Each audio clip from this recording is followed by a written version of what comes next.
तो स्टार्ट करेंगे सर कि फ्रॉम लास्ट चैप्टर से ना, पहली प्रोबेबिलिटी से स्टार्ट होगा? जैसे आप लोग कहेंगे तो बच्चों के अकॉर्डिंग मैं पढ़ाता हूँ, बच्चों को डिमांड के अकॉर्डिंग कि आपकी कैसे नीड है, आपके सजेशन के अकॉर्डिंग चलेगा। तो जैसे आप लोग कहोगे उसके अकॉर्डिंग। अच्छा ठीक है sir. Hmm. Thank you sir. जी थैंक यू। तो अब क्या है सर, तो statistics all over India will be eligible and CSIR MS for stat. हाँ मतलब पूरे जैसे UGC नेट स्टैटिस्टिक्स या CSIR नेट मैथमेटिकल साइंस, ये एक्चुअली नेशनल टेस्ट है ना, तो ये पूरे इंडिया के लिए एलिजिबिलिटी होगी। जो सेट होता है स्टेट एलिजिबिलिटी टेस्ट, वो आपके पर्टिकुलर स्टेट में ही वैलिड रहता है। नेट और UGC के एग्जाम जो होते हैं वो पूरे है ना, क्योंकि इंडियन गवर्नमेंट करवा रही है, तो ये पूरे इंडिया के कॉलेजेस में वैलिड रहेंगे PhD एडमिशन के लिए या असिस्टेंट प्रोफेसर जॉब के लिए, दोनों के लिए।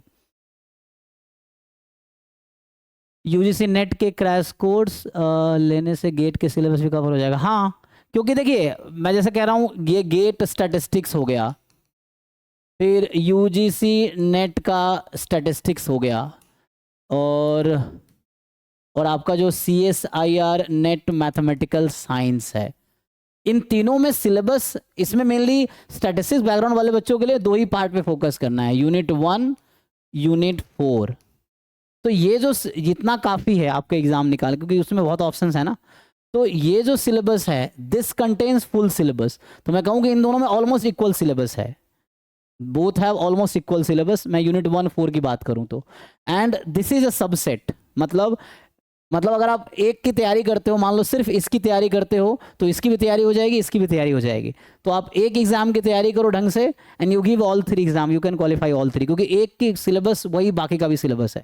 सो they have almost equal syllabus, है ना, जस्ट 19-20 का थोड़े 1-2% 5% का फर्क आएगा कुछ कंटेंट में, otherwise they have all 3 exam है ऑलमोस्ट कॉमन सिलेबस। मैं स्पेशली पर्टिकुलर स्टैटिस्टिक्स बैकग्राउंड के बच्चों के लिए बात कर रहा हूँ, क्योंकि ये सिर्फ स्टैटिस्टिक्स में है, ये सिर्फ स्टैटिस्टिक्स में, ये मैथमेटिकल साइंस वाला पेपर मैथमेटिक्स स्टैटिस्टिक्स OR सबके लिए कॉमन है।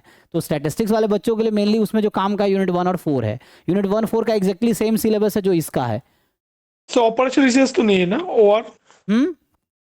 Q N theory and operation research तो नहीं है ना? हाँ वो तो थोड़ा सा है ऑपरेशन, मतलब इसमें जो है, मतलब ये ऑपरेशन रिसर्च के बच्चों के लिए भी यही ऑप्शन है, इतना ही यही ऑप्शन है एक्चुअली, उनके अलग से ऑपरेशन रिसर्च के अलग से एग्जाम तो नहीं है, ना गेट के हैं ना नेट के हैं ना, है ना। ना ना ना ना, मैं बोल रही है ऑपरेशन रिसर्च का जो क्यू एन थ्योरी है, हम्म। यूजीसी नेट में सिलेबस है क्यू हाँ एन थोड़ा थ्योरी सा में है नेट का? उसमें मेनली, जैसे लीनियर प्रोग्रामिंग प्रॉब्लम हो गया, एक क्वेश्चन आता है पार्ट बी में, एक क्वेश्चन पार्ट सी में, मतलब CS एंड मैथमेटिकल साइंस के यूनिट 4 में स्टैटिस्टिक्स एंड OR है, OR में भी सिर्फ थोड़े से क्वीनिंग थ्योरी, उसमें लीनियर प्रोग्रामिंग प्रॉब्लम हो गया, या मान लो उस पर सिंप्लेक्स मेथड आ सकता है, तो क्वीनिंग थ्योरी का बेसिक पार्ट है, वही ना, स्टोकेस्टिक प्रोसेस का एडवांस क्वीनिंग थ्योरी है, जो आप कह रहे हैं क्वीनिंग थ्योरी ही है ओके उसमें बस।